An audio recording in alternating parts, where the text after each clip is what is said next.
Hey, Hello. hope you haven't been waiting too long.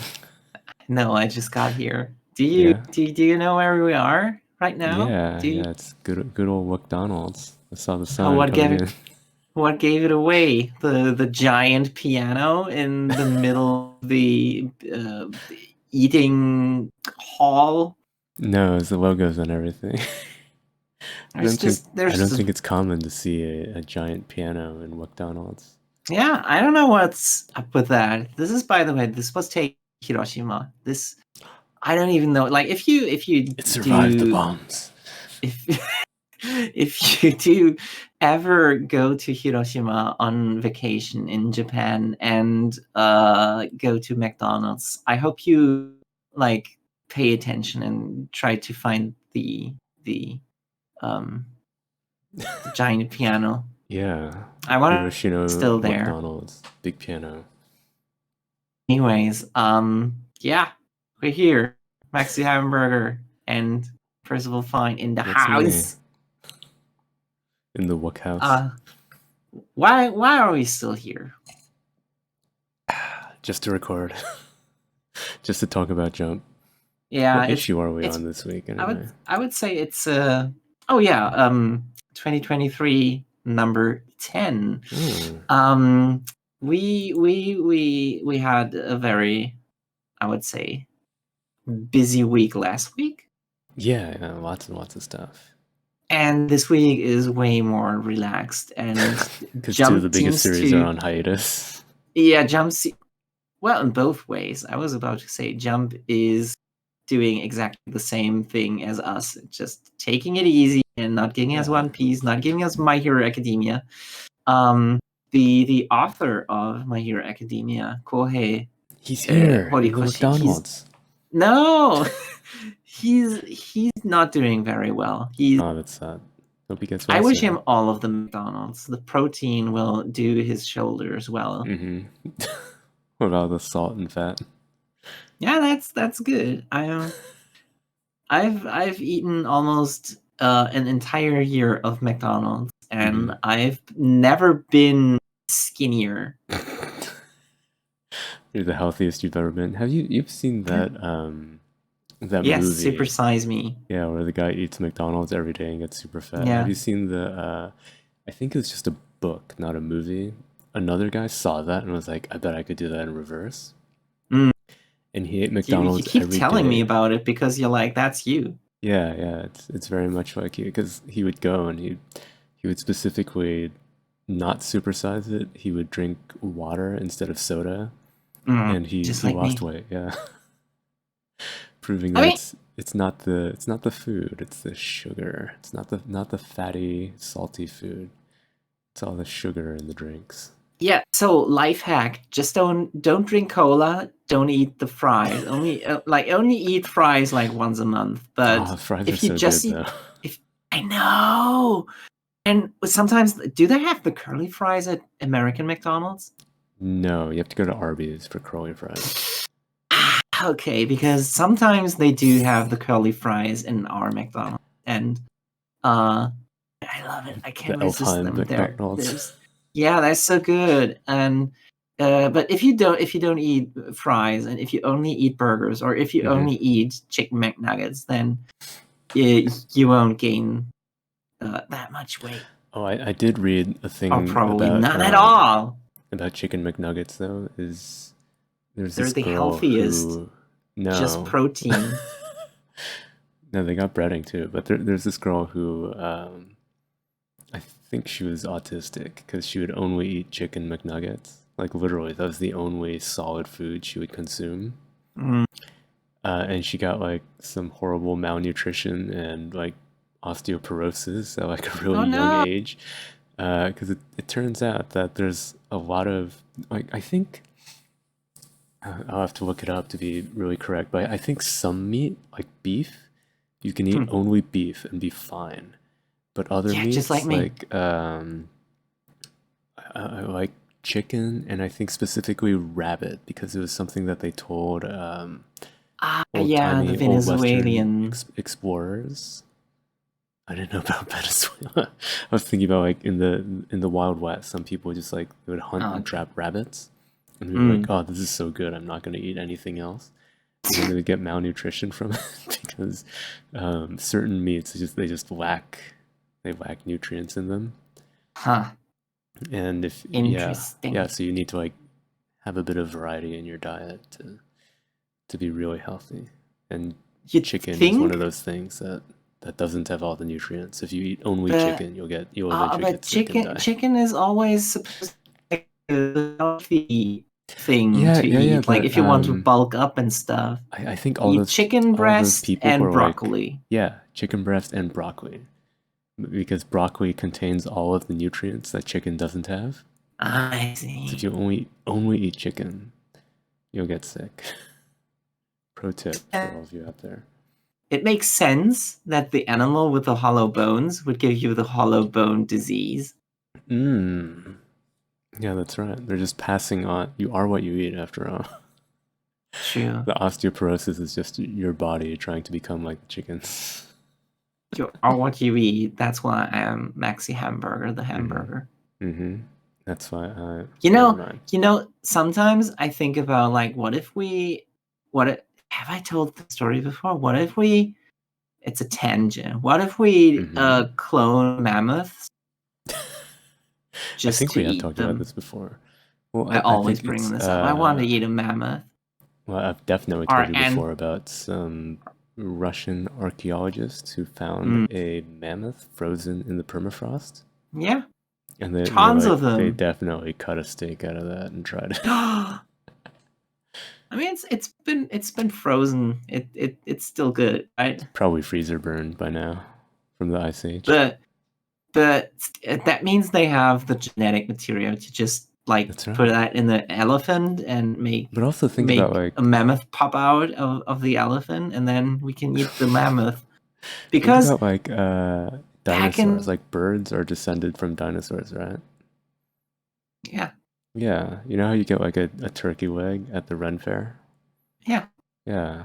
You know, imagine getting like a T-Rex leg. It's probably going to be closer to alligator or something than to chicken. Well, I mean, in terms of like, I guess size and predatory nature, they're more similar to alligators, but they're in terms carnivores, of animals they're more close to birds. So they probably taste like chicken. Animals are supposed to be gross tasting. Yeah. Let me think. Like, have I ever eaten carnivore? I've eaten a tiny bit of whale, like just a bit. And I've never eaten whale before, because I feel bad for them. That was only like a tiny bite, and just from taste alone, I think it should be abolished.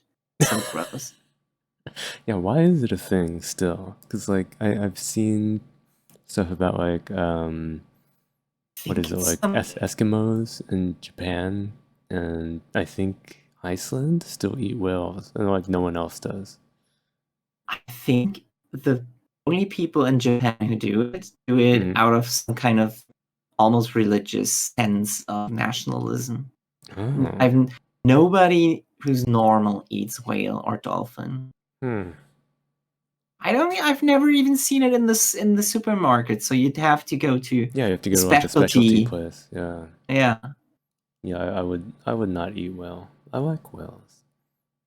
I think they're okay. I think it's probably like the most scary thing to be a whale in Sea of Darkness, and it's cold, and you have to. But they have echolocation. They don't care about darkness. They can.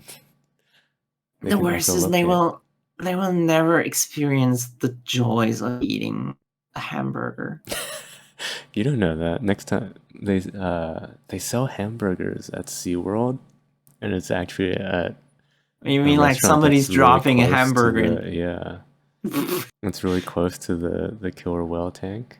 The one happiest whale on Earth. Like somebody dropped the Big Mac in his tanks. Like, whoa!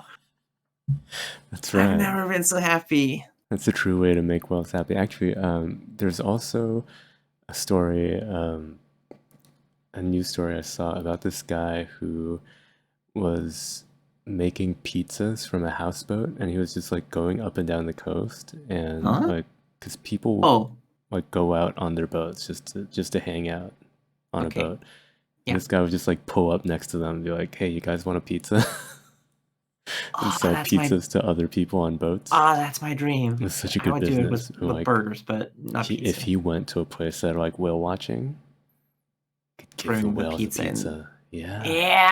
yeah, they would love it so much. Yeah, I I've love it as never eaten well. whales. I have eaten shark before though. Have you ever had shark before? I think so, but like almost all.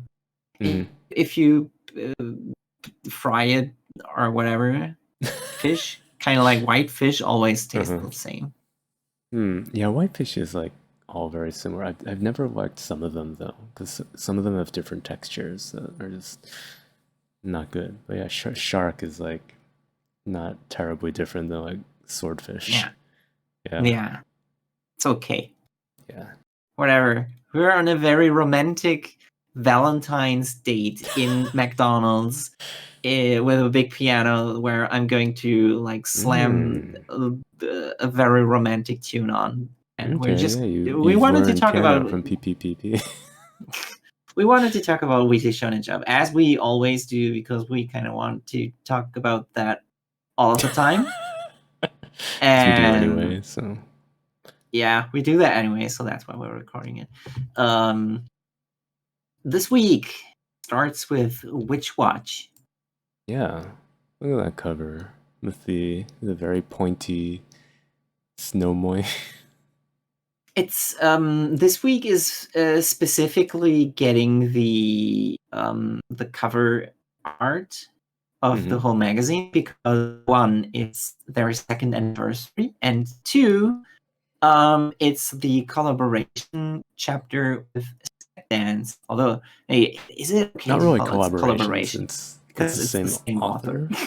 He can do whatever he Crossover. wants. Yeah. It gets treated as a collaboration, as a collab.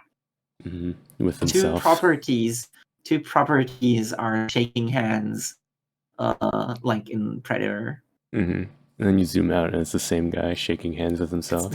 Yeah, pretty much. Wait, what was that meme where it was it's a to make it small look like child.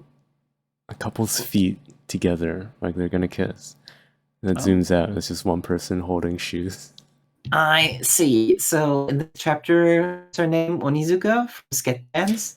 Yeah, Appears as a substitute teacher. She's all grown up now, and she's in Nico's and Moi's class now, and she's tackling the problem of a student who shut herself in after an incident, and another incident happens, and everybody's like, "Oh, this must be connected to her."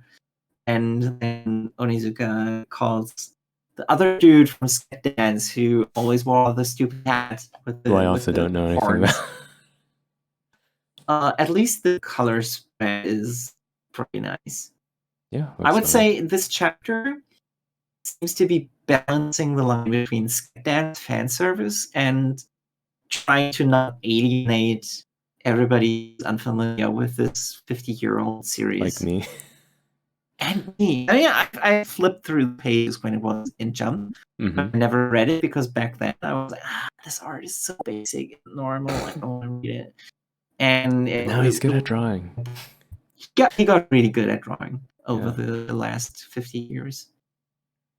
On the other hand, I would say this didn't result in a particularly worthwhile chapter. Yeah, I was, to be honest, kind of bored with this chapter. Yeah, I don't really have much to say about this other than, people who Sketch Dance are probably happy. Yeah. That's it. Yeah, there's a mystery on the walls of the school. What is this? Right. Some sort of Cipher Academy?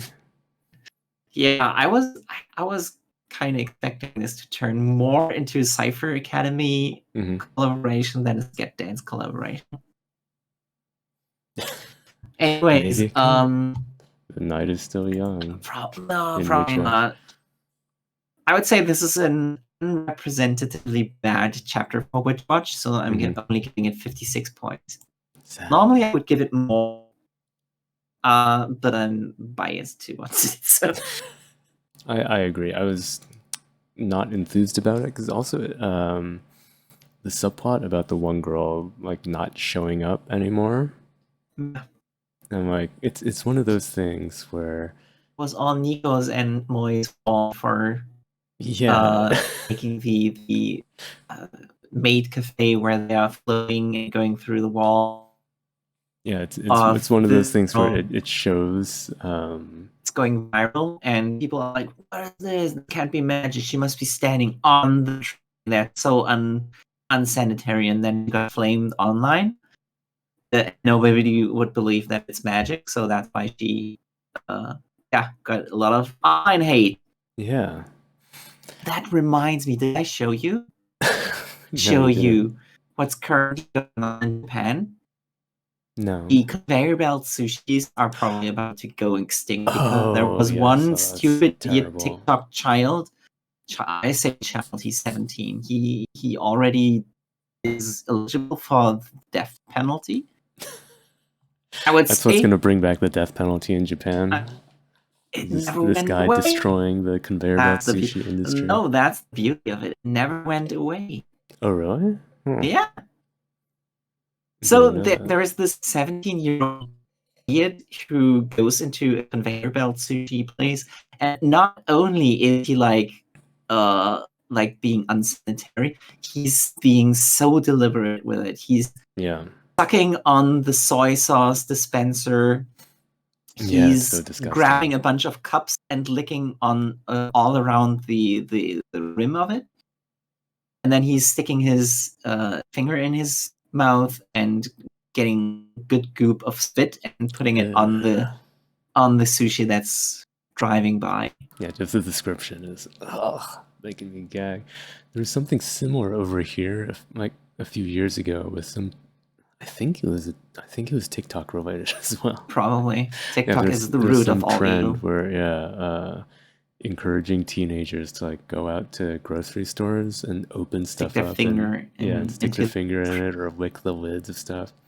And it ended when some girl got arrested and sent to jail for licking ice cream, which was weird to me because I feel like when I get ice cream at the grocery store, there's usually like a plastic seal around it. Yes. Yeah. So I don't know. Maybe some brands don't have that, but it ended with that. So hopefully they catch that little bastard. Most do nowadays. Also, that's similar to the reason. It's similar to the reason why medicine bottles have the cotton inside, right? Because there was a case where somebody was deliberately poisoning those. Really? That's never heard of that. I always thought the cotton was just to keep the pills from jangling around too much. Ha! You think, but that's also related to actually an anti-poison.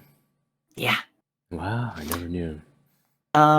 Yeah. So I hope those people who contaminate food disappear. Yeah, and sadly for what's her name, Miki in Witch Watch, there's probably going to be no punishment for the people who trolled her online. It's possible that this might actually even be like the author looking at the story about the sushi conveyor belt restaurant going like, that gives me an inspiration. I think it's to use that. But you might. Who knows? Yeah, who knows? Anyway, let's move on to Blue Box real quick. Yeah, tell me about Blue Box.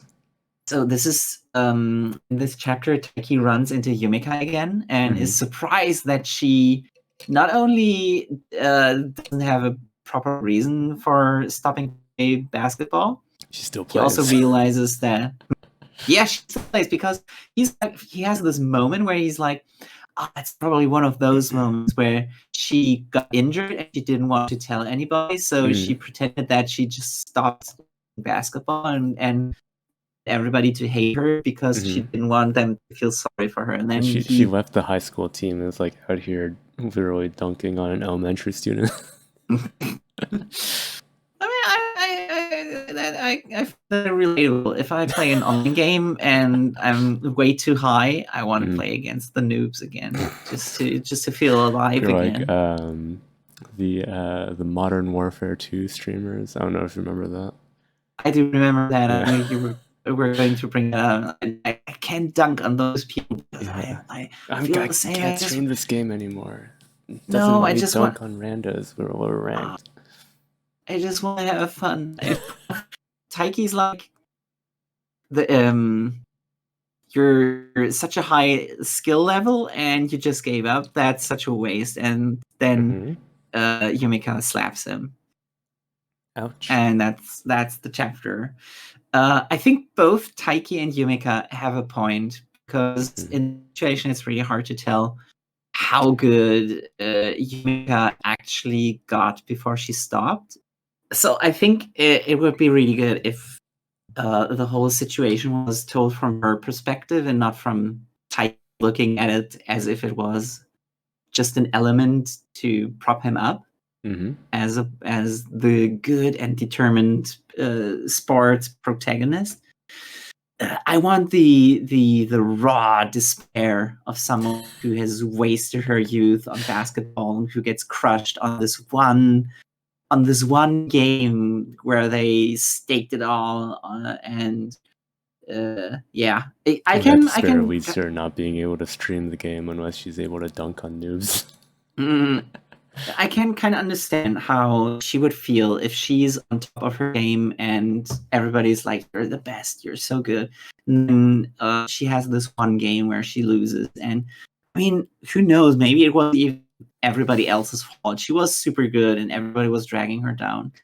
But either way, that made her realize that if she doesn't become a professional basketball player, which is unlikely if you lose against moves, then what's she doing there, wasting her youth on basketball? Spending all your time playing it. Because she would be spending so much time on it, and Taiki, who kind of uses his sportsmanship as a vehicle to get to Chinatsu Senpai, because he thinks if he doesn't become a super good sportsman, then she won't recognize him and respect him. Right. So both perspectives are probably valid. Do you see this funny page? Yeah. She's standing she a little bit further away from him, and she's showing him like, here, I saw that something's under your shoe. He's like, huh? And he's like, oh, it's a sticker. She's like, now eat it, and he's eating it. Why did he eat it? The series should be more of this. If this was the whole series, it would be so much better. Just kids in sports clubs doing stupid things. Yeah, being like, this is cute, but when he's drawing Chinatsu Senpai normally, I don't even see her as she's supposed to be a human. She's so stylized to be like this perfect shoujo manga creature. It's so unrealistic. She's better than those girls who, what did you say it last week that you compared her to? The moe blobs? Did I? Oh no, those are like better. The dogs that. Yeah. Those are better. Those are at least like, you don't see those as normal humans, but at least those are extremely cute to the max. It's one way to do it. So do you have anything to say else about Blue Box? Yeah. I think I just wanted to finally say that it's. Oh, right. It's hard to say where Yumika might have gone because she stopped playing before she reached her peak athleticness. Normally, athletes reach that peak when they're like 17 or 18, right? From there on, it's all downhill. But she stopped before that. So who knows if she might have had the chance to become a pro. And that's why it's, Taiki does have a point, but he's coming from his point of view. It's that he just wants to get good no matter what, and he doesn't even want to become a pro. He just wants to assert Right, he's trying his own. to impress Chinatsu. Yeah. So that's why I don't think his perspective is very. It's not that honest. Mm-hmm. He's. It doesn't seem so much like you would say it's dishonest. It's just like it's limited. He has a limited scope of why he wants to get good. He's also berating her for like, you should have known that if you play basketball, there's a chance that you might not become the best of the best. Which is like, and that some people are still better than you, and that you might not become a pro. He's coming from the direction of you should have known it, and you should only play for the sake of it and not for becoming pro. But she's like, if I don't become a pro, then I mean, yeah, that's why it's so dishonest. That's what I meant. And she's like, if I'm not the best, and if I'm putting so much effort into it, then I don't want to do it at all. Yeah, because either if be it's the best just or not be involved at all. Yeah. Yeah. And I mean, she seems to be living her best life now. So yeah, destroying kids on the street instead of... Oh wait, also he's only saying all of these things because he's getting involved with Chinatsu senpai, who's like, yeah, I wish she was still with us. So he's like, oh, this is something that's doing harm to Chinatsu senpai, and that's why he's getting involved. That's why he's sticking his nose in it where it doesn't belong. The ulterior motive comes out. He has so many ulterior motives, and they're all connected to Chinatsu senpai. And that's why I'm more inclined to side with Yumika. Yeah, at least she has a more pure perspective, because yeah, it is about her life and her time, and her time and what she thinks about the sport. Her limited human non-elf lifespan. Yeah, it's so hard to have to manage all that time. I was a little bit lenient with this chapter. So I gave it 61 points. Okay. Even though it you complained so much about it. Like, oh, it's not. I complained so much about it, but I think the one good thing was the page where Chinatsu senpai is being cute and trying to get Taiki to eat the sticker. The true the path to Maxi's heart for manga is to have someone being encouraged to eat something weird. No, it's just drawn in a Nichijou-like way. Oh, I do get that feeling from it now that you mention it. Yeah, I can imagine that.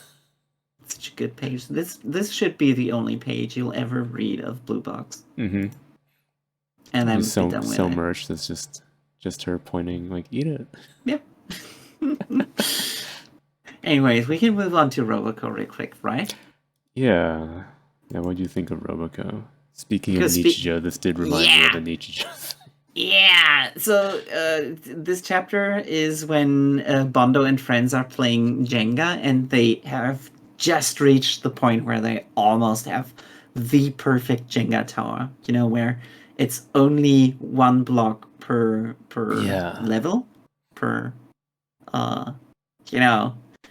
And then Roboco sends a bunch of texts, and Bondo gets on high alert because that means if he doesn't reply quick enough, the world could Roboco, she could barge in and destroy the perfect Jenga, and that's why they get into a serious mode and be like, oh, now we have to send her this text or this text. So at first I was really worried about this chapter because it was one of those where the jokes that Roboco is narcissistic. The Roboco chapter. But this chapter really proved that it can go places. Like it started getting good when the boys are like, oh, we have to become series mode. We have to think about it in as much detail as forming a strategy in Hunter x Hunter. And then the 100x100 joke comes out. Yeah, but it was for Roboco, not for them. None of them That's had okay. to bust through any walls to. It's okay. It's Get okay away from because it was unexpected that it went into those places. Roboco, once they averted the danger of Roboco just barging in, Roboco started sending photos where she's at Madoka's place, and then she does something that's such an asshole move. That was really funny, where she only edited herself in the photo. Especially after she feel already like the sent the social media original. is jokes are strong in this series always. Really strong. And then the photos she sent when she's in Dragon Ball World, and then suddenly she's in Hunter x Hunter World. Green Island. And she's going along with the plot of Green Island. And she's like, I heard somebody touched me and warned me about a bomber. And you're like, no, that was the bomber. And then the next photo is, oh, I killed the bomber. She So got him funny. so quickly. It was like dozens really of funny. chapters in Hunter x Hunter. And Roboco did it in 2 panels. I love that. So even though the punchline could have been stronger of this chapter, the final punchline, I was like, not too funny. Normally, when it's one of those punchlines, it's heartwarming and wholesome punchline. But this one was just nonsensical. Yeah. This because she came back and was like, "No, I had to tell you about the anniversary," and he's like, "Oh, I forgot about an anniversary. What was it?" And I folded your socks the first time I did it. He's like, "Oh, not wasted opportunity and not funny enough." It could have gone to 80 points, I would say, if it was a real wholesome ending. But because of the social media jokes. Yeah, I gave it 73. Wow. Big It was a good chapter. Yeah. It was a good chapter. I think my conclusion for it was it could have been funnier. Yeah, it could have been funnier. Good jokes, but Jenga is kind of a lame setup, but it was okay. When I saw it though, I was like, oh, this reminds me of Nichijou. Yeah, exactly. I liked it from the beginning, and then the rest of it, I was like, because you remember like the anime version of that, just the pacing of it was so much worse than the manga. Which is weird I because kind of had that feeling on the anime is almost 100% better than the manga for Nichijou. Most things. But in this particular chapter, the manga is way better. Yeah, there's that one time where they somehow fumbled it. I think part of that is because in that episode they went, what's it called? They didn't go by chronological order of the chapters. They switched around. The episode came out when they had just poor panel anyway. No, because the episode came out when they had already added Nano to the crew. Oh. And the chapter came out when it was just the 3 girls, and their dynamic is way better when Nano isn't there. They had to give Nano something to do for that episode. Should have just made her not present. She made it worse. Yeah, I mean that's always the possibility, but yeah, I know. Yeah. Anyways, Jujutsu Kaisen was next. Yeah, speaking of fumbling. Did you like this chapter? No. I mean, at the end of this chapter I was like, oh, what a big shock. But like then I thought about it and I was like, but I didn't like any of the other things that happened.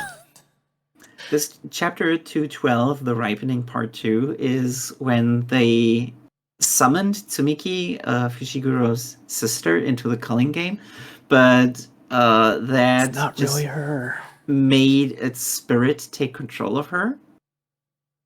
And the spirit wants to fight Sukuna, and he's like, okay, peace, I'm out. I'm looking for Sukuna. And then Sukuna takes control of Itadori. And he comes out with this thing that I didn't know about. Did you know about that? Where he's like, I had this agreement with Itadori. That's a reference to something that happened like 100 chapters ago. Yeah, I figured. Where Itadori is talking to Sukuna in his mind, and he has a little fight with him, and he can't beat him at all. Of course, Of course not. Yeah, even within his own mind, he subconsciously knows that he's worse than Sukuna. And then Sukuna beats him and is like, "All right, I'm gonna make a deal with you, but you're not gonna remember the deal when you wake up." And then he wakes up. Yeah, he wakes up and he doesn't remember it, and we never saw what the deal was. Because we didn't know that either. We're seeing it completely from Itadori's perspective. So from his perspective, he fought Sukuna in his mind, and then they came to some agreement, but he can't remember what it is. And now we finally see what it is, and it's Sukuna can take over his body at any time for 1 minute, but he's not allowed to kill anyone during that minute. Yeah. Yeah. But how would you call it, a loophole?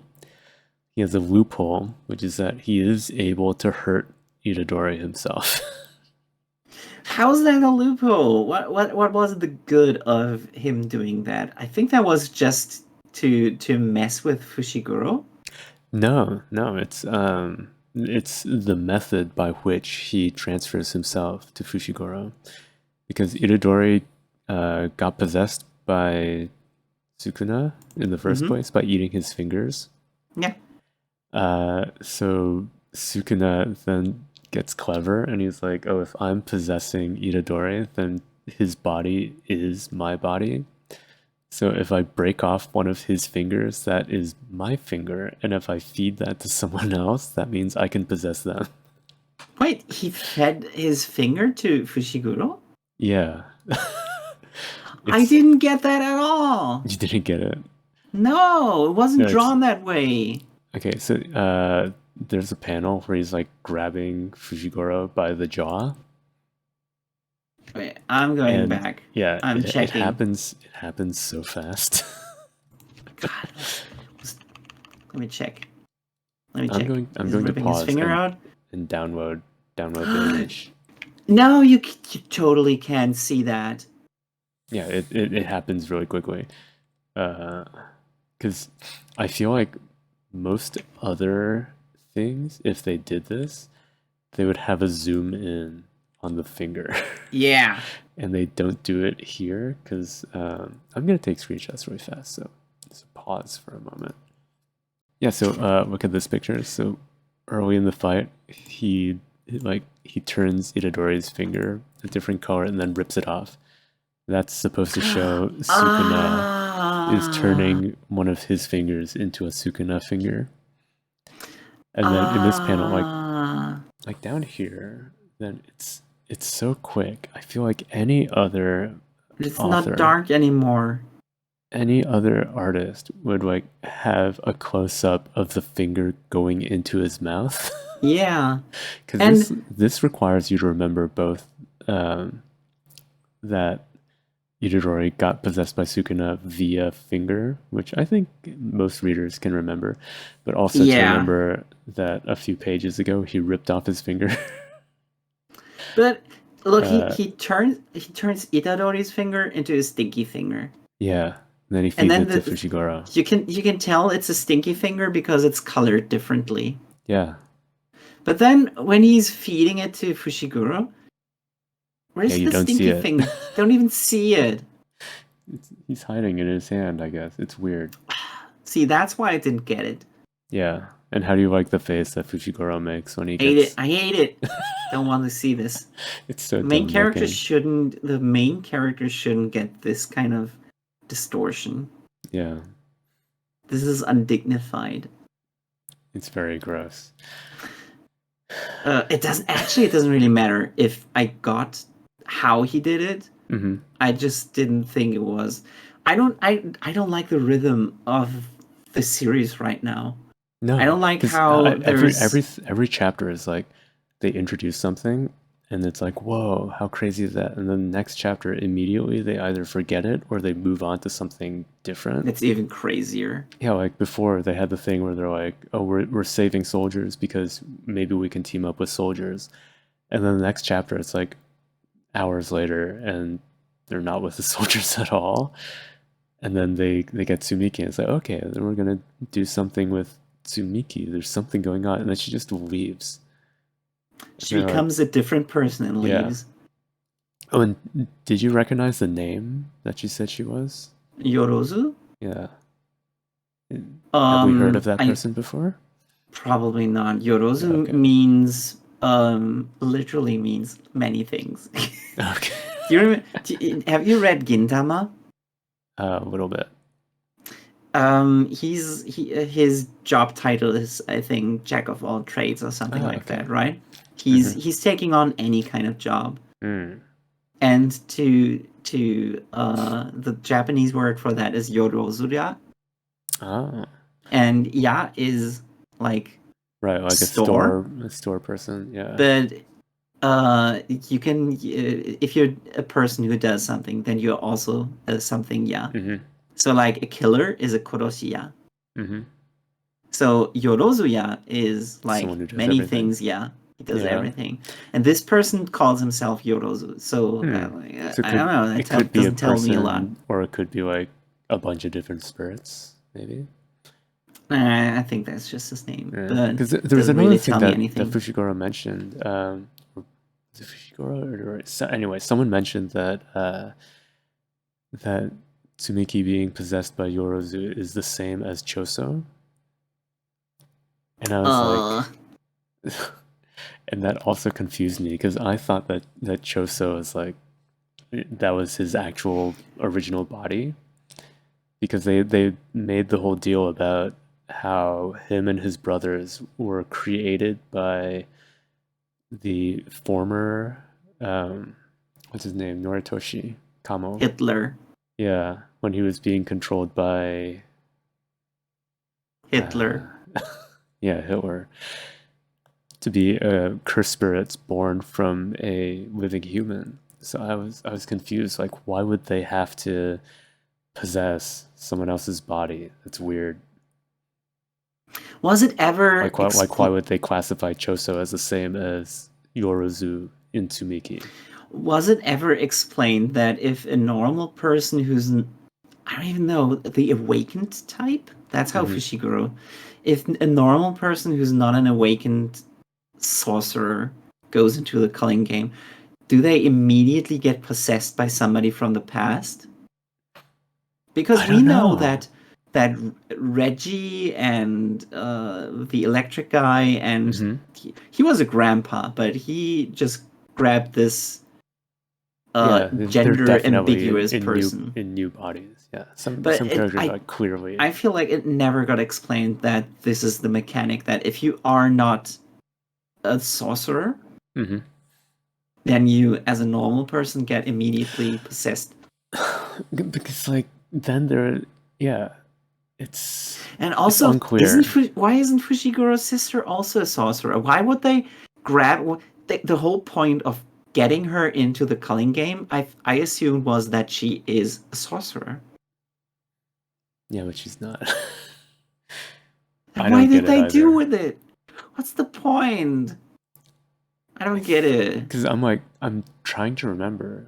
Was it on purpose because of her connection to him, or was it a complete coincidence? I don't know. This series is so confusing. Everybody is always like, oh, Hunter x Hunter is so confusing. This is way more confusing. Way more confusing than Hunter x Hunter. Hunter x Hunter is complex. I don't think it's confusing. It's complex. Yeah. This is confusing because I think some things it's complex. Needlessly. But if you read it slowly, you can understand most of what's going on. Yeah. This, I'm like every week I try to think about like, oh, what's going on? And I'm still like, I'm not really sure. Sad. So, I understand that Gege Akutami just wants to be exciting all of the time. He also wants to get done with this.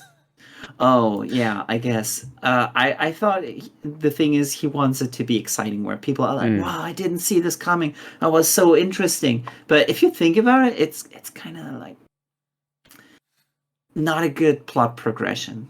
Yeah, If you made a graph of all the excitement you had, it would go flatline and then suddenly make like an extremely vertical, almost 100% increase. instead of flatline, I'd say it goes negative and then goes up, because like I think every week there's been something where I'm like, oh, that's really interesting. What's gonna happen? And then And then the there's a following chapter week, that's super weird. Like either there's when something really Kenjaku weird, or was there's something that like literally takes away what I was interested in last week.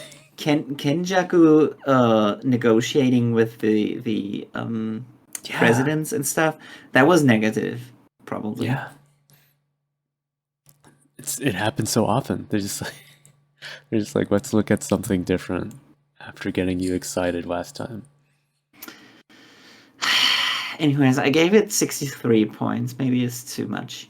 Yeah, I'd say that's too much, because like the ending page, I was really hyped. Like, oh my god, Sukuna is now possessing Fushiguro. What does that mean? What's gonna happen? That means now they can. And then I thought about make the rest out of in it. real life. Oh, how clever! But then it's getting I was like, how problematic because disappointing. I didn't like that. it's getting problematic because Itadori is basically Sukuna. Mm-hmm.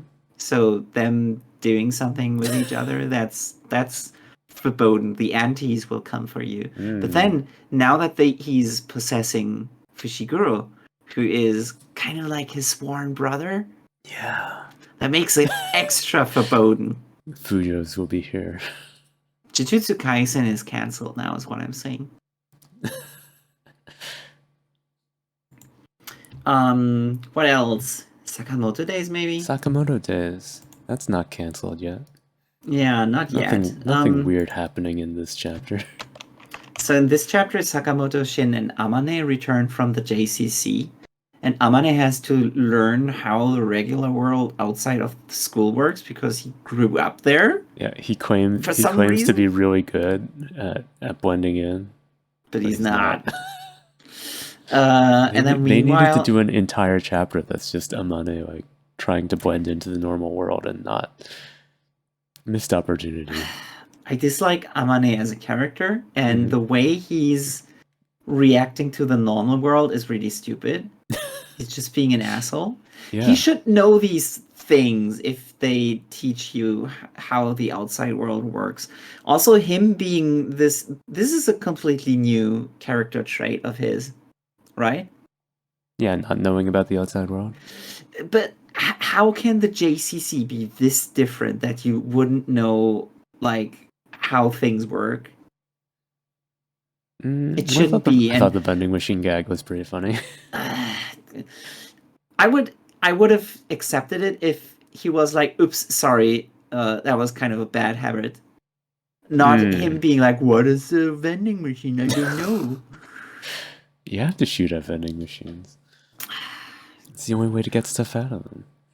I didn't like it. So, meanwhile, the good stuff is how Akira and Kanaguri are on their way to Thailand. Yeah. Thailand.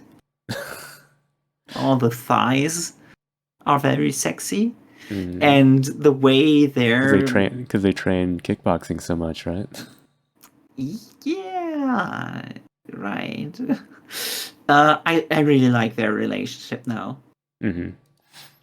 Amane's stupid. Heisuke and Lu, I also consider them bad characters, so seeing them is like, ugh. I never read any of the chapters where they feature greatly, so I was like, yeah, whatever. That's okay. You didn't miss much, and also the way they were depicted this time is kind of inoffensive, so okay, but the real meat and potato of this chapter is how Akira and Kanaguri are on their way to Slur. Yeah, and how Akira, I'd said like I'd said, oh, she's becoming kind of like an anti-hero, but she's still one of the good guys, and this time like, ooh, she's going really dark this time. She realized how she can manipulate Kanaguri to her own for her own good. Because he's neutral, But since he wants to tell her story as a movie, he needs her alive, so she can't do anything that will get her killed. And if that were a possible danger, he would have to intervene. And that's basically how she gets him on her side. Right? And that's a really interesting way to get this constellation. Yeah, I'm not sure I really caught that she feels like Kanaguri will save her no matter what, just to film her. No, that's what she's blackmailing him to do that. He wasn't going to do that, but she's blackmailing him to do that. He was like, yeah, actually, you're right. I have to do that now. And then she's like, yes. Yeah, and he's also yes. I thought that part of it was just about regarding whether or not she would kill the guys that she has tied up on the boat for information. That's I would say that's irrelevant. Yeah. Doesn't matter. What's more important is that she has a really interesting relationship with him right now. And their group is another piece on the chessboard. Yeah, there's now which I really like. I guess 4 main factions that are gonna go. You could say 5 because yeah, Nagumo is he's betraying doing his the order. whole Maybe secret thing with Yatsumura on the side. Yeah, it's getting complicated. Cool. This is what you call a story becoming complicated without becoming confusing.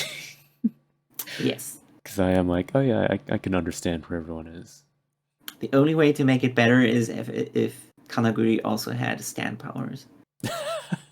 Someday you'll be able to see what his stand really is like. I will not stop saying this. until it gets confirmed. This chapter got 69 points from me. Nice. So Ichinose family, good. Yeah, restarted. Groundhog Dayed it up. I really like how Tsubasa is like he goes through basically the entire previous storylines like super quickly with the dad solving it all, but it's this time he's doing it. Yeah. And then the dad gets sus. Yeah. And then he gets sus and seems to regain all his memories. Is it all of them, or is he just like, I kind of know that this has already happened? Okay, it's I shouldn't say all of it. It's all of it that we've seen. Some of it, because he still doesn't seem to be able to remember like their full past as a family, but he seems to remember what happened. He vaguely remembers in what we've seen done and what we've read. He remembers what we read. I think it's only vaguely. Before. Yeah. I think it's still only vaguely. Because he didn't... The final page is how he recognizes the real dad as one of the convenience store clerks. Yeah. Right? And that's because he didn't... Oh, I didn't have that, sorry. But he does that because he's like, no, I know that our real dad looks kind of like this, and then he sees him and he's like, ah! Yeah. It's like, it's you. But he even remembers Mr. Shuda.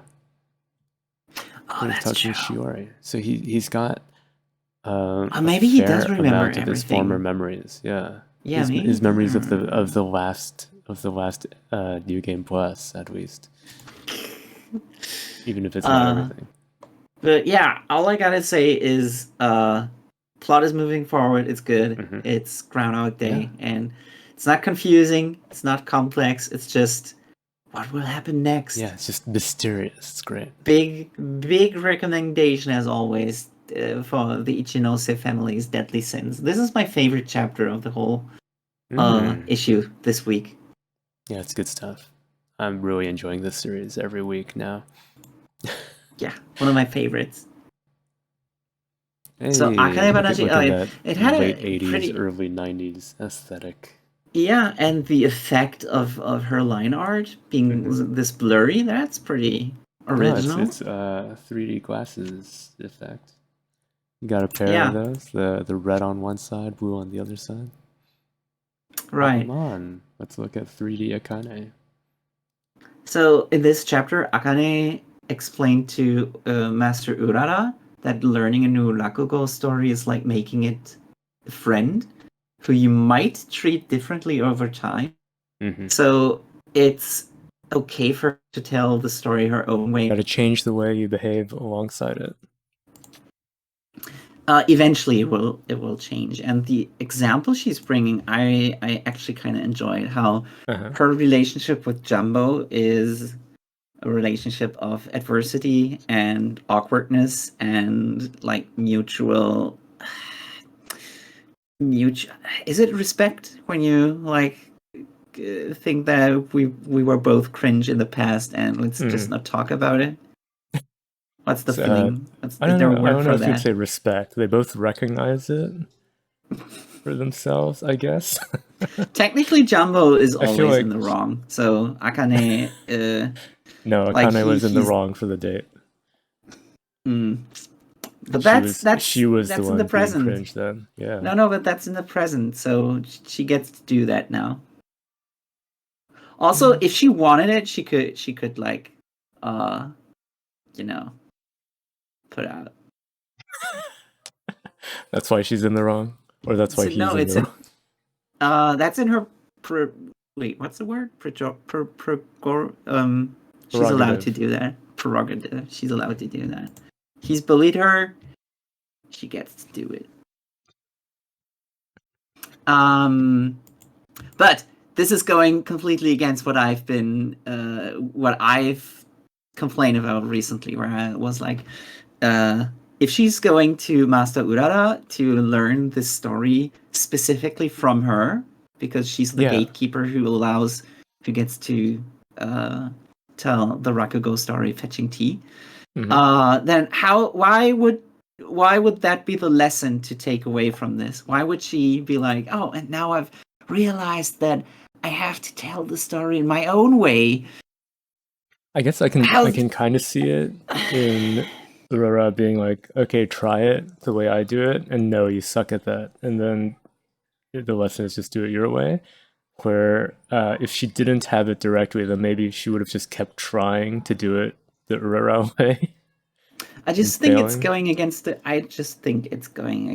lore that establishes that you have to take the story lessons from established masters who have their own kind of way of doing things, and then you learn something from them, and then you are allowed to amalgamize it into your own thing. But maybe if you wanted to open a new school, her method is like it's subverting Akane's expectations of being taught like exactly how to do it her way, when her lesson is like, here's how I do it, you suck at doing that, don't do it. It's sort of it's an anti-lesson almost. But I guess it's a bit forgivable when it's in arts, because everyone has their own sort of style to things. So maybe then like, the teacher would be like, okay, try it my way, but you should find your own method.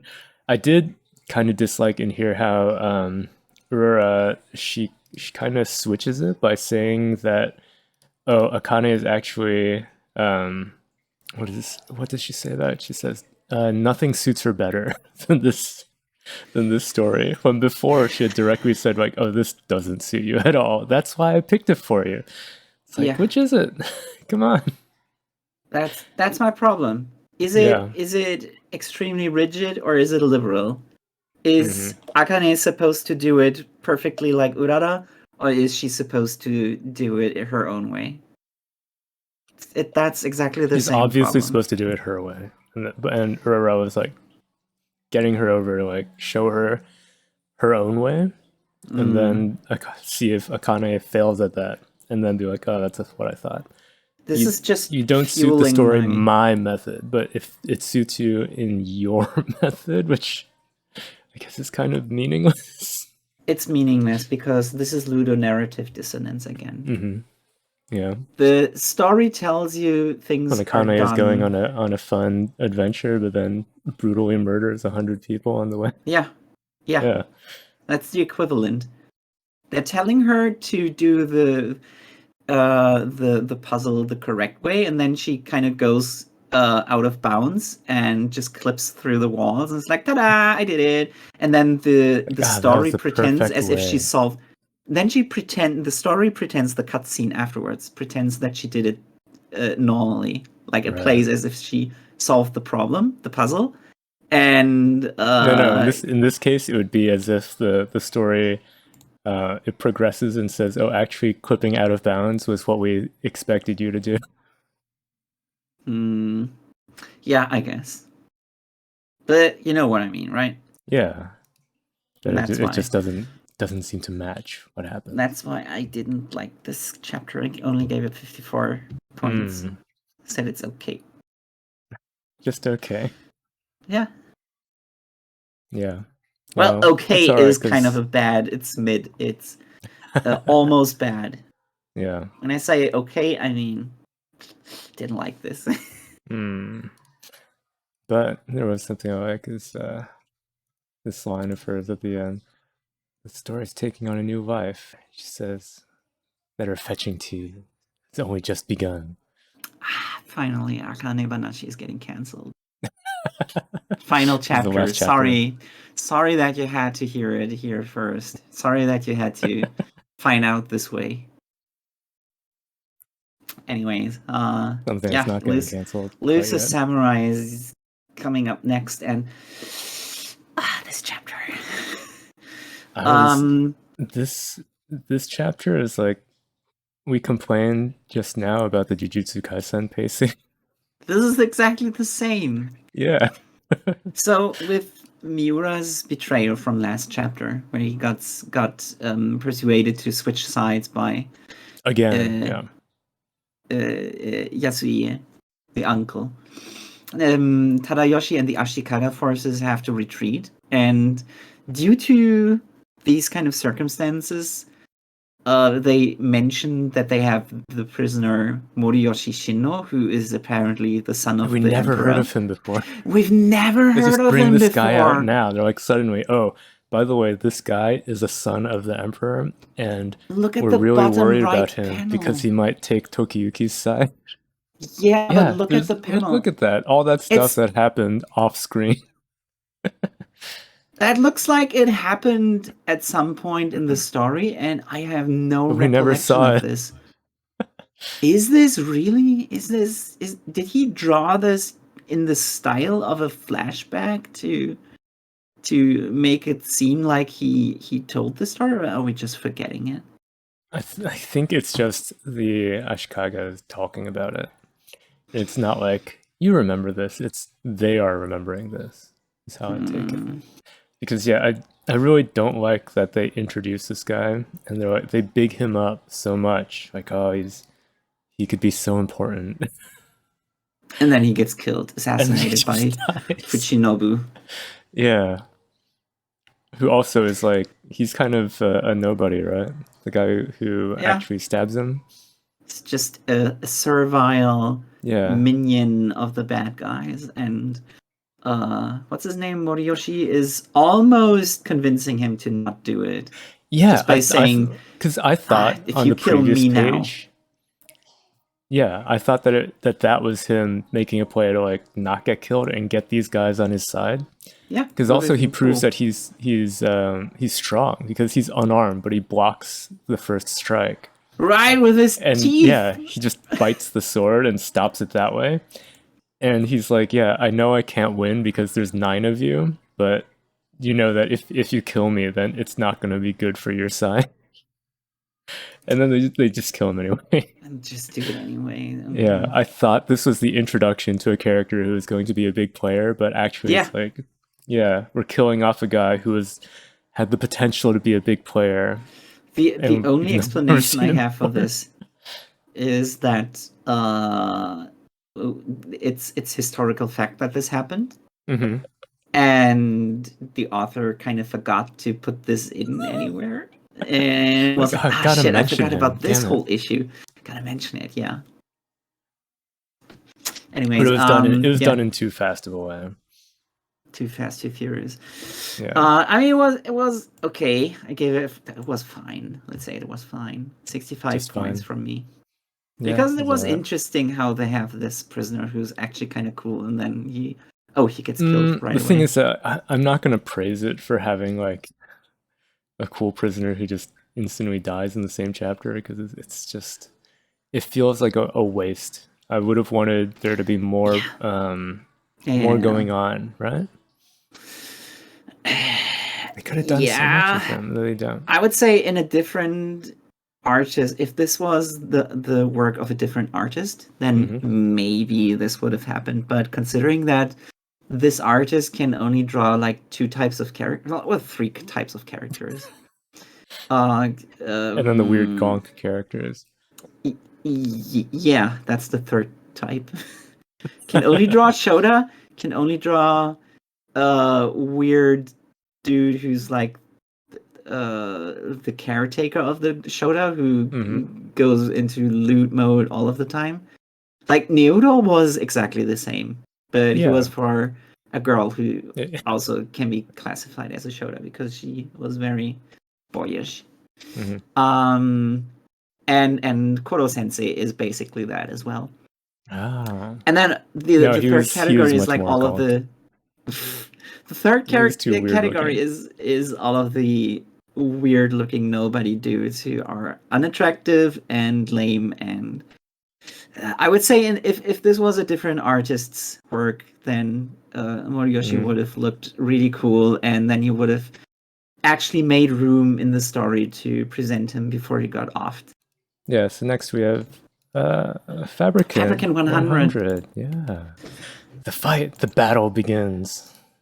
So in this chapter, number 100 chases after the singing Fabricant, whose no song name so far. Yeah, no and name. no actual dialogue either, just music notes. This Fabricant, if they finish their song, the whole audience will get hypnotized, as well as Ashibi. And number 100 really has to hold back, because if she goes all out, she might injure the audience, and that would cause a scene, and that would be not so good.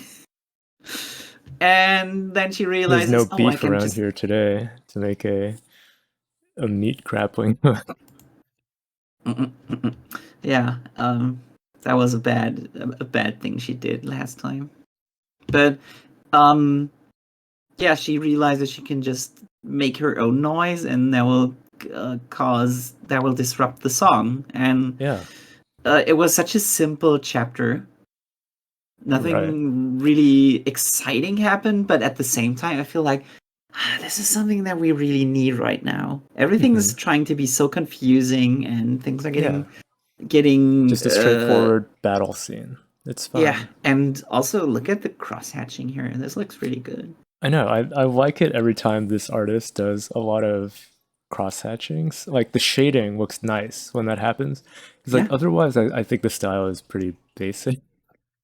Yeah. So I like it when that happens. I did get a little bit mad that she's like crushing her glasses so quickly. Yeah. They only existed for 1 chapter. Now, Fabricant 100 has no chance of going super smart now. But she fights on. And what did you think about her little flashback where she envisions or hears the doctor saying it's wrong after this part? Do you remember that page? I do, but I didn't know what to make of that, because it could be anything. It was like, something. That's one of those mystery things. Like, put a pin in that for later. Yeah. Because I'm wondering if it could mean that because she was the last one to be created, and then the doctor just died after that, right? Yeah. So it's like she wouldn't really have a lot of memories of him. But she does know number 2. Yeah. The guy who is altering all of the other Fabricants. Right, of course. So it's not like she woke up. It's like, oh, where am I? Oh, everybody's dead. Guess I'll just go. It was definitely a place where other Fabricants hung out, and she was able to talk to them and stuff. No, I mean, specifically, she's having a flashback here to the doctor who made them. Yeah. That as well. So I'm kind of curious, like, what is the history there? Like, was she we will involved in him dying? find out. It's a mystery. We're gonna find out. It's just like seeing the silhouette of him and her hearing his voice while she's fighting. It's like, oh, put a pin in that for later. I would say it's a better mystery, like foreshadowing or Chekhov's gun or whatever you want to call it, than what happened in Tokyo Demon Bride story. Which was that? Like when the flashback to Jinta being around his dad and feeling bad about it, or when Manaka... that was so nothing. Yeah, but like he's alone in the train, right? Because his dad didn't actually care about him. There's multiple, and all of them are nothing burgers. And it went nowhere, right? Yeah. But this one, I already have kind of a grasp of what this is going to be, but it's still mysterious enough to be like, I guess there's stuff planned for later on, because that's the main thing that you do with these kind of flashbacks. This is the Chekhov's gun foreshadowing glimpses of a scene that will shown later on, is that it's just supposed to tell the audience that yes, we do have more planned. It's not just everything that I've already told. That's not all of it yet. Yeah, looking forwards. That's about all I can say about this chapter. Just keep fighting. Looking forward to what happens in the future. I'm glad we got like that little tiny hint towards deeper stuff in the story. You know what? With that, I give it 74 points. Oh, very nice. My second favorite chapter this week. Yeah, good stuff. Right after Ichinose Family. Yeah. Nothing special, but done well. Keep going, Fabricant 100s. Yeah. Becoming a staple here. Even though I had so little confidence in it the first few chapters, I'm liking it more and more as it goes on. I felt there's something there. Because I recognize it as an attempt to be another Kimetsu no Yaiba.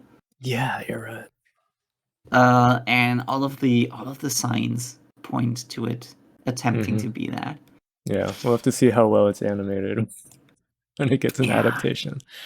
Yeah. So, what do we have next? Cipher Academy, maybe? Yeah. So time for this was a really time for Xeroxed faces. A very complicated chapter, because this is where Iroha wakes up in the infirmary and Yugata challenges him to a lipogram question and answer, where they have to talk by only using half of the kana syllabary, which is kind of like using only half of all letters in the alphabet. It sounds impossible with letters, because so many I mean, with a syllabary, then you have like all of the vowel sounds. If you only have half the letters, and what if you get the half that doesn't have any vowels? You can't do anything. Yeah, that would be bad. But they somehow can do that with kana, and that's why it's really hard to translate this kind of stuff. So that's why they resorted to just writing the Japanese text and giving a translation in the speech bubbles that we see here. There's no other way. You'd have to come up with a completely different puzzle. Yeah, and otherwise. The translators don't got time for that. I made the effort to check the Japanese version this week. Just see it written, and all I can say is that if this was just Japanese and it never got translated, we would be like, this is so interesting, this is so cool. But seeing it translated, something is lost a bit in the translation. Yeah, it's missing the impact, I would say. I like how the game, she presents it as just like, ask me to do summaries of books, which is very open-ended. All the books he thinks of are Shonen Jump series. It made me think of like how Maruo in Ayashiman heals his Suksuma Sarira by reading manga, and just in general how obsessed Bondo is with Jump. It's one of the methods for Jump authors to make a character relatable. Like, so look, they like this stuff too. They're just like you for real. Yeah, Nishio Ishin even commented on that in the what did he say? in the author comments. he says, starting my 21st year as a writer with a chapter that celebrates my life as a Jump fan is a dream come true. I don't even really have much more to say about Fabricant 100 other than 66. Cipher Academy. 6 points. But since I just read one author comment that I thought was relevant, Ooh, you got more? I forgot to read the one for Fabricant 100. Oh, what did it say?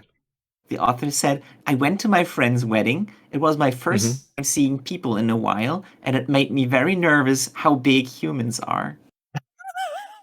What? It's a very mysterious That is very mysterious. It makes it sound like he's not one of us. Yes. Somebody that's relevant to somebody saying that bozois were specifically bred to hunt wolves. Yes. So they must be terrifying to wolves because they're the Slenderman I saw the comic about that as well. Yeah. Saying that because we created them, then humans must be like the Cthulhu elder gods to wolves. Because like, what the hell did they do? Nice. They've made these freakish mutants that hunt us. Nice. Yeah, I love it. Like it. Yeah, I think if I were a wolf, I would like bozois though, because they look so cool. They're so long. I like them too. Let's move on to Black Clover. Black Clover. Yeah, they had a heartfelt discussion with Sister Lily after she got hit by the anti-magic Zeten that apparently can beat anything. Yeah. Yeah. Then they have a little chat. Her control, the Lucius' control over her is lifted. She faints. Yuria appears and announces that Lucius's how does plan he know the 3-day limit? Because he can see anywhere. Yeah. That lets him see a time limit on how long Lucius's spell will take? He just probably looked at him while he looked at Lucius and he saw the script laying on the ground. What's that? He must have looked at Lucius saying, in 3 days it's going to start. And he was like, 3 days, huh? That must have happened. So then Asta is like, I rise to take up the challenge, and I'll show you that I'm ready by taking on the 5-headed dragon. Yeah, that part made me laugh on the last page when it reveals that the dragon has just been like looming over them this whole time while they have this heart-to-heart with Sister Lily and then get told of the impending danger. Yeah, but they're not doing anything. Everyone's just standing around. The dragon's just like waiting. It's one of those talking is a free action moments. Yeah. Yeah. Made me laugh. Anyway, so progressing the story. Nothing really going on other than that. Just 58 prepare points. for next time. Yeah, it's all right. It happened. What else is here? Tokyo Demon Bride story. Did that happen? Yeah, Jinta and Manaka go exorcising a ghost in their school, and then Manaka gets sad about the time she didn't get to spend with Jinta, and then a letter from her aunt arrives. Yeah. I don't care about this series anymore. Yeah, I figured. I'm so done with it.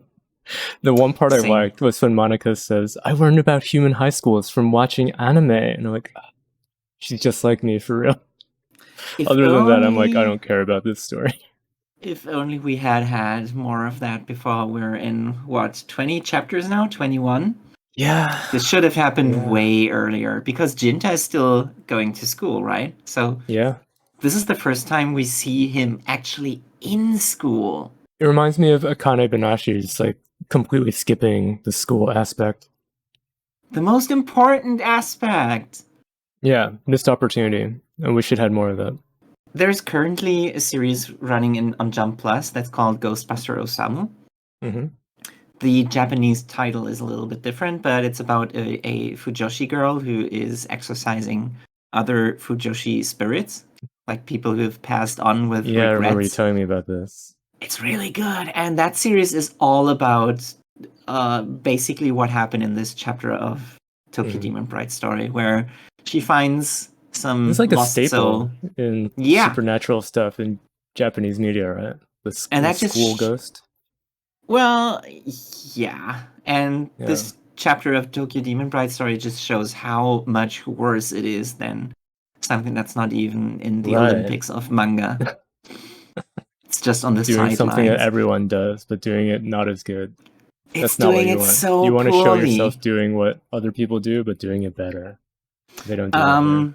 Then also, I noticed a really huge inconsistency, which is we What's know that Jinta lives in the middle of Tokyo, in the middle of Shinjuku. Yeah.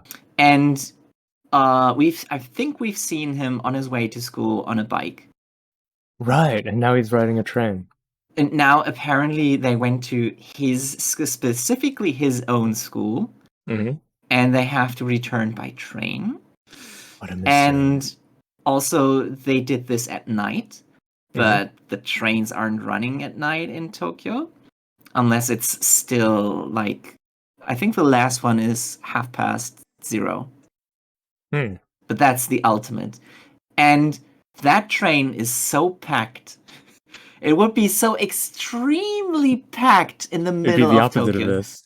It would be the opposite of this scene. This is, I don't know. Did the author forget what the setting was? I suppose he did, because he must have forgotten, because he forgot a bunch of things. Like, for instance, that Jinta was like, my sworn goal is to protect the people of the city. And then somebody is like, we have an organization that's specifically about protecting the people of the city from monsters. And he's like, nah. Like a week apart, too. Yeah, so I feel like this series is coming to an end, especially with the letter coming from her aunt. That really, I can't explain why. Monica, return to your home planet. Yeah, and then they'll do the final arc of her having to go back and Jinta coming back for her, and then I think this is the final stretch. And then their life together will only just be beginning. Yep. Yeah. That's how I feel about this. So, 42 points, very lame. Very lame. We can move on to something that's even worse. Oh no! What is this? PPPPP. Look at this. Look at the art quality. This minor JoJo antagonist. If he wasn't JoJo, he would look so much better. He would also get killed really fast. Yeah, hopefully. I can clearly see someone like this showing up in JoJo, but this is an insult. This is so bad. So this is Don, I would say probably first child of the bunch, but it doesn't really matter because they're all all at the same time. He's unable to resolve the dilemma between not understanding the composers 100%, but not wanting to restrict himself from playing the piano. Because if you remember last time, was like, I want to be Beethoven in order to play the piece perfectly. But then Fanta is like, well, do you want to play, right? So play. And he's like, oh, right, I have to play. And he plays, and then some weird girl shows up. I don't think she ever showed up before. Her name is Shikato, and she has a really meaningless exchange with Fanta. All these series dropping new characters are kind of like and pointless.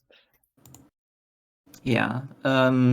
She has a really meaningless exchange with him where she's like, do you feel guilty about something? I forgot. Like making Don, what was it? Forget about his dilemma or something. Well, it's really irrelevant. And he's like, well, I'm a narcissist, so no, but nice try. And then she walks out, and that's basically it. And go to the next page. This is the next 2 pages. This is the only saving grace for not having 0 points. This is 5 points because this looks okay. It's a mashup of several effects that are clearly taken from Clip Studio Paint Asset Shop, but I guess it's okay. Next page, the 3D castle, the 3D piano, because the flower brush. Yeah. Next page is especially, I would say, like, oh yeah, okay, I can see how this would look animated, but it's not going to be. It's not going. Well, maybe it is. Who knows? And then next page. Tell me what's going on here. Japan. Tell me what you that think review is going session was on. tiring. Okay, so people are exiting a school after a review, and then one person has stayed behind. Right? Yeah, the person who's stand behind is a teacher. His name is Dada, and he is drawn relatively eccentrically, even though he has As no hair. many are. So, and this is the end of the chapter. Is this a cliffhanger worthy of keeping our suspense and catching our interest? Well, not for me, because I don't read this. You can't tell what this is supposed to convey, because nothing's going on. It's just random people walking out of the school and the teachers in class. Okay. Yeah, that's very normal. That's expected. Space wasted. Time wasted. I feel like you've shown me a lot of pages over the year for this manga. That's just like wasting time, like filler within the manga. This is the ultimate. You can clearly tell that the author himself Apollo 13 didn't draw the background, but he did draw Dada Sensei. Look at the discrepancy in it's like art. a weird size compared to the chairs as well. It's like a smudge on a photo. I hate it so much. This is 5 points. This is absolute garbage. Bad manga. Trash. What do you think is going to end first? PPPPP or Tokyo Demon Bride? Tokyo Demon Bride. Yeah, I think so too. I feel like someone at Shueisha likes PPPP a lot. Yeah, but it keeps happening. Even though it seems really boring. Should be over. This is an utter dog shit waste of paper and printer ink chapter. The author needs to pay his climate change indulgence for his wasteful being wasteful. Yeah, not good. Anyway, last finally manga. Yeah, Ginka and Glüna. And the beginning of this has like just these two guys who looks so lame. And also, like, the two guys guarding the gate, they don't look like they're from the era. Yeah, they're also just the shape of the one guy's glasses and the other guy's hat. They just, I don't know. Somehow it doesn't. They didn't seem to fit. They looked more like cosplayers at a Ren fair than like people who are actually guarding a castle. And showing them conversing, like all I could think of is the scene in Monty Python's Holy Grail. That would have been so much better if it looked exactly like that. Just like Ginka running towards the castle endlessly. Damn it. And then he kills the two guys outside and runs in. If this was a reference to that scene, I would have given it so many points. Yes, that would have been way more points. It's, it's funnier in my imagination than in the actual execution of it. Yeah. And it's not like Monty Python is completely unknown in Japan, because I know there's at least 2 references in Dragon's Crown to I still haven't Monty played Python. That. I want to play that. We should play that together.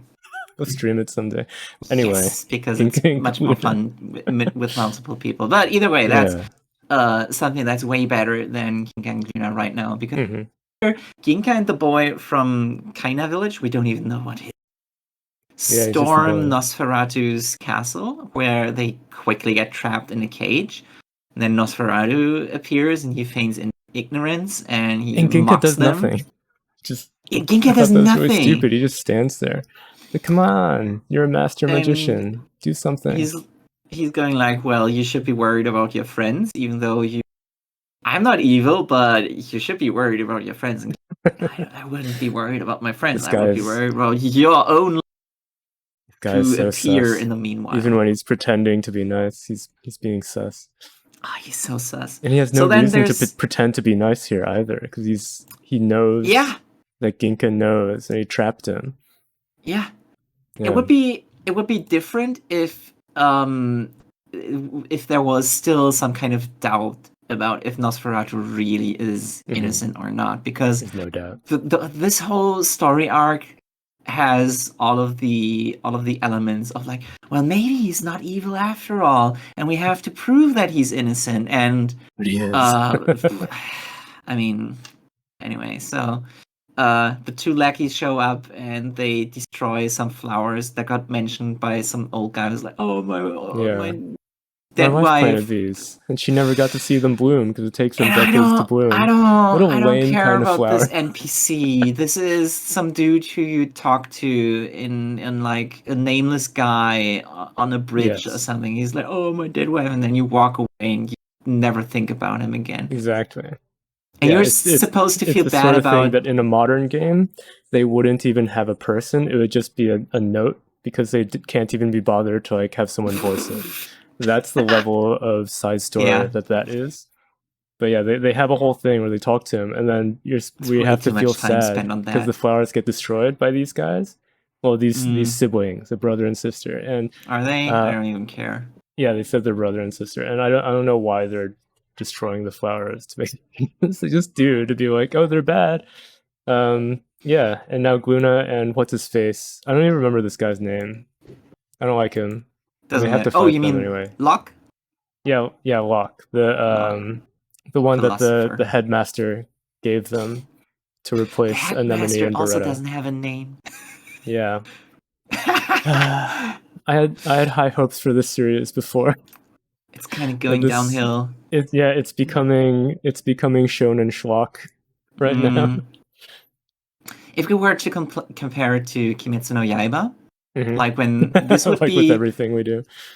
I guess yeah. So if this was Kimetsu no Yaiba, this would be like when Tanjiro and Zenitsu go into this house where the one demon always switches around the rooms. The one where they first meet Inosuke. Yeah. And I would say that one was already way more interesting than this story arc. Yeah. For a series about magic, most of the magic has been way too straightforward. And it's just been direct attacks. They haven't had any like bizarre weird stuff happening yet. Yeah, I mean it's difficult to make that up. I know, but that's if the you have point. Yeah, a magic that can do anything, then yeah, you'd hope that you'd put some more time into making that stuff up. So unfortunately, 47 points. Yeah, lame. Sad. Oh yeah. Also, I took note that 2 weeks ago, we predicted that within 2 weeks, Nosferatu was going to get a transformation. That has not happened. Maybe we just got his lackeys. Yeah. In the future. So not next week, but the week afterwards, maybe. Right. Yeah, I think that's all. But I forgot one more thing. More thing. A few more author comments that I found notable. Oh. One was from Tabata, the author of Black Clover, who's known for talking about his cute daughter. He's like, my daughter says "dakko," pick me up, but she says it like "dacho," and it's so cute. And each time I'm sad about how weak I am, implying that he can't pick up his. Yeah, that's the implication. Then the author of Tokyo Demon Bride story says, what should I do if the braids on the Travis Scott in my house grow like a scary Japanese doll? The Travis Scott in my house? Like a chia pet? Yes. Apparently he seems to have a doll of Travis Scott, which I find morally repulsive. So that just adds to my Is Travis negative... Scott the singer who people were saying is satanic because he was encouraging people to come to the States? And they like got into a crush and like had heat stroke and died. Yes, is that the guy? While he was looking at it and he was still like in a drug entranced music thing. Like he looked at them die. He was still singing and dancing. Oh, that's awful. And also the whole thing looked very satanic. More satanic than the stupid Grammy show that's currently what's everybody's talking about right now. What's with musicians lately? And like, because I feel like for decades since like the satanic panic in the 70s and 80s. There's been accusations against musicians being satanic, and like for a while they were not like leaning into it that much. But I feel like now the music industry is like, yeah, we love it. Like doing all this like satanic imagery and stuff. I think they're just running out of ideas and they're trying to be edgy. Go back to the 70s. The one from the Grammys right now that's so like $6 Halloween costume. Store. Ooh, the devil. Yeah. That was really lame. But yeah, Travis Scott. I mean, having a Travis Scott anywhere, even thinking about and mentioning Travis Scott. Is he in Fortnite? I feel like yes. And maybe you've killed him yourself. You've defeated the devil at some point. I hope so. But him, the author of Tokyo Demon Bride Story, mentioning him, and even though he's scared of it, the fact that he had it in the first place, that's why he's a bad writer. Yes, if he had gotten rid of his Travis Scott doll, Tokyo Demon Bride would be better. Right. You know, it's the source of all his problems. Also, the author of PPPPPP had a really bad comment, I would say, which is, when I evolve, I'd be able to stick to another Magnemite. So I think Magnemite is the best after all. The Pokemon reference. Yeah, it's a Pokemon reference, but a reference to some of the worst designs in Gen 1. Do you know how everybody's always like, Generation 1 is the best, I grew up with this one. But it had shit like Volta-Ball and Electrode. And they only remember the good one. Those are some of the shittiest, and also what's his name, Slimer and Muck. Those are also terrible designs. It's just slime. Anyways, him referencing some of the worst Pokemon in existence, like another minus point on the sheet. And then finally, we don't talk about High School Family, but the author of that also had a really bad comment. That's still running? Oh my god. That's kind of surprising to me. I've been melting curry roux in the microwave and then just drinking it as soup. Delicious. Despicable. That's weird. Like, not even putting anything in it. Not even watering it down. He just drinks it. That's bizarre. Yeah. I hate it. I didn't want to know this, but he made me read it with my... Now all of you know. Criminal. Yes, you have to... If I had to suffer, you have to suffer with me. I'm suffering with that knowledge. Anyway. Why are we still here? Just to suffer. Yeah, our suffering is only just beginning. Yeah. End recording. End recording, yeah!